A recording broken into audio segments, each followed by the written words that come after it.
மார்க்கெட்லயே கம்மி சேதாரத்துல இன்னும் 1% தள்ளுபடி கொடுப்போம். ஓகே, வைரநக கேரட்டுக்கு 5000 தள்ளுபடி கொடுப்போம். தள்ளுபடி திருவிழா. Doctor Veerababu hospital, Manapakkam, Chennai. மஞ்சள் காமாலைக்கான சிறப்பு சிகிச்சை. கால் 9840278009. 30 வருடத்திற்கு முன் கேரளாவில் ஒரு பெரிய காவல்துறை அதிகாரி கிருஷ்ணன் நம்பூதிரை சந்திக்கிறார். அவர் செய்யாத தவறுக்காக ஏதோ ஒரு வழக்கில் சிக்கி கொண்டு விட்டார். அதிலிருந்து அவரால் வெளியே வர முடியவில்லை. அதற்கான காரணத்தையும் அதற்கான பரிகாரத்தையும் கேட்டு அந்த வழக்கு ஓரளவுக்கு அதிகமாக சிக்கலாகிவிட்டால் அவர் சிறை செல்லக்கூடிய வாய்ப்பும் உண்டாகும். நல்ல அதிகாரம் மிக்க செல்வாக்குள்ள பதவியில் இருந்துவிட்டு சிறை செல்வது அதற்கான ஜாதகத்தை கணிக்கும்போது ஆக இவர் சிறை செல்வாரா மாட்டாரா, இந்த வழக்கு எந்த நிலையில் முடியும், இவர் இந்த வழக்கிலிருந்து தப்பிக்க முடியுமா? வணக்கம். லால்குடி சப்தரிஷீஸ்வரர் அருளால் உலக மக்கள் நலம் பெற வேண்டும்.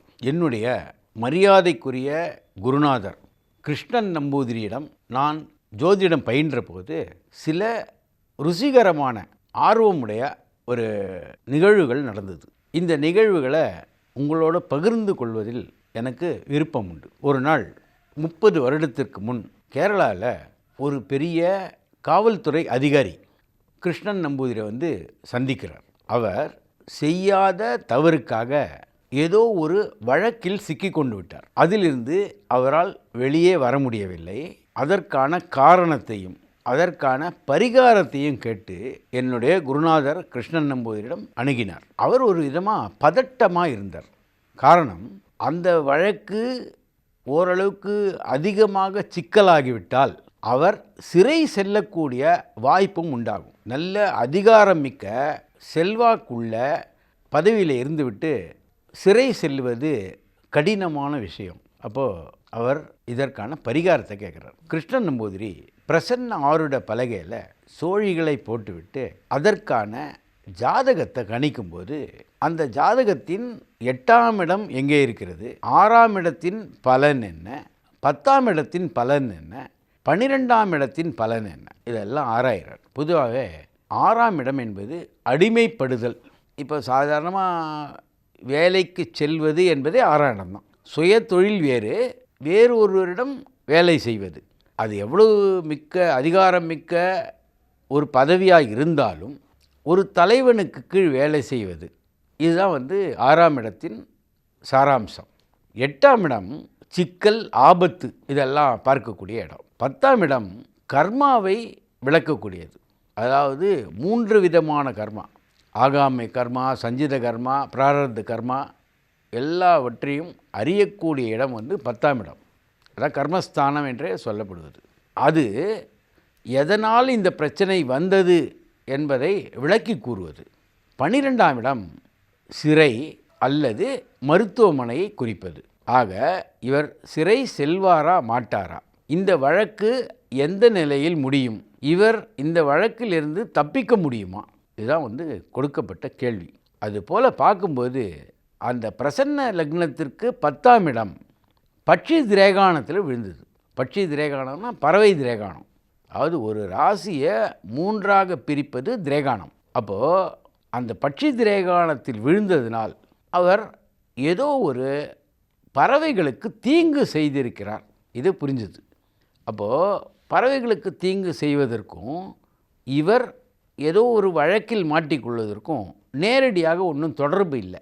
அப்போது அவரிடம் இதை விளக்கி கூறிய போது அந்த அதிகாரி ஆர்வமோடு சில பறவைகளை கூண்டில் வைத்து வளர்த்து கொண்டு வந்தார். அது அவருடைய பொதுவான ஒரு ஆர்வத்தினால் இது. சிறு வயதிலிருந்தே அவர்களுக்கு பறவை மேலே அதிகமான ஒரு ஆர்வம் இருந்தது. அதற்காக வீட்டில் விதவிதமான பறவைகளை கூண்டில் அடைத்து வளர்த்து வந்தார். இப்போது இதோடைய காரணம் பறவைகளின் சாபம். எந்த தவறும் செய்யாத பறவைகளை, அழகாக சுதந்திரமாக பறந்து கொண்டிருந்த பறவைகளை ஒரு கூண்டில் அடைத்ததினால் இவருக்கு அந்த சாபம் சேர்ந்தது. அதுதான் பறவையினால் வந்த பிரச்சனை. அது நேரடியாக இல்லை என்றாலும் ஏதாவது ஒரு காரணத்தினால் விதியின் மூலமாக காலபுருஷனின் மூலமாக ஏதாவது ஒரு பிரச்சனையை அவருக்கு ஏற்படுத்தும் என்பது நீதி.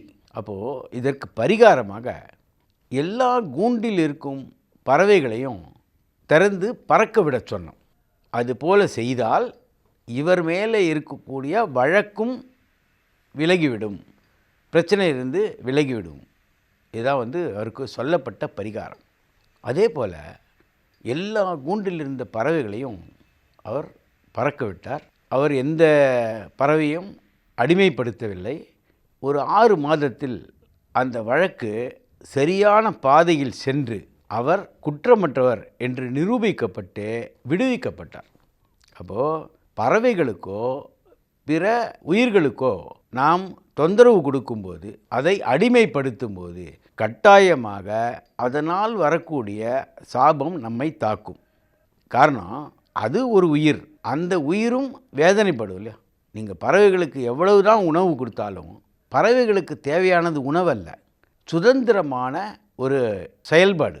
அந்த செயலை செய்ய விடாமல் ஒரு பறவையை கூண்டில் அடைத்து தடுக்கும்போது அதனால் அது மாதிரி செய்தவருக்கும் பிரச்சனை உண்டாகும். இதுதான் என்னுடைய அனுபவத்தில் என்னுடைய குருநாதரோடு இருந்தபோது நான் அறிந்து கொண்ட ஒரு நல்ல நீதி. எந்த உயிர்களுக்கும் தொந்தரவு கொடுக்காதீர்கள், அது கட்டாயமாக எதிர்வினையாக நம்மை தாக்கும். எந்த வினை செய்தாலும் அதற்கு ஒரு எதிர்வினை உண்டு. அந்த எதிர்வினையை நாம் அனுபவித்தே ஆக வேண்டும். ஆக பறவைகளையும் உயிர்களையும் சுதந்திரமாக இருக்க விடுங்கள். அதற்கு நல்லது செய்ய வேண்டுமென்றால் அதற்கு தீனி போடுங்கள், அதற்கு ஒரு அரிசியோ அல்லது தானியங்களோ கொடுங்கள், அதை சுதந்திரமாக பறக்க விடுங்கள். தயவு செய்து கூண்டுகளில் அடைக்காதீர்கள். அதுபோல் அடைத்தால் கட்டாயமாக எதிர்காலத்தில் ஏதாவது ஒரு விஷயத்தில் நாம் அடிமைப்பட்டு ஒரு கூண்டு மாதிரி இடத்தில் இருக்க வேண்டிய அவசியம் உண்டாகும். அதை நாம் செய்யாமல் இருப்பது நல்லது.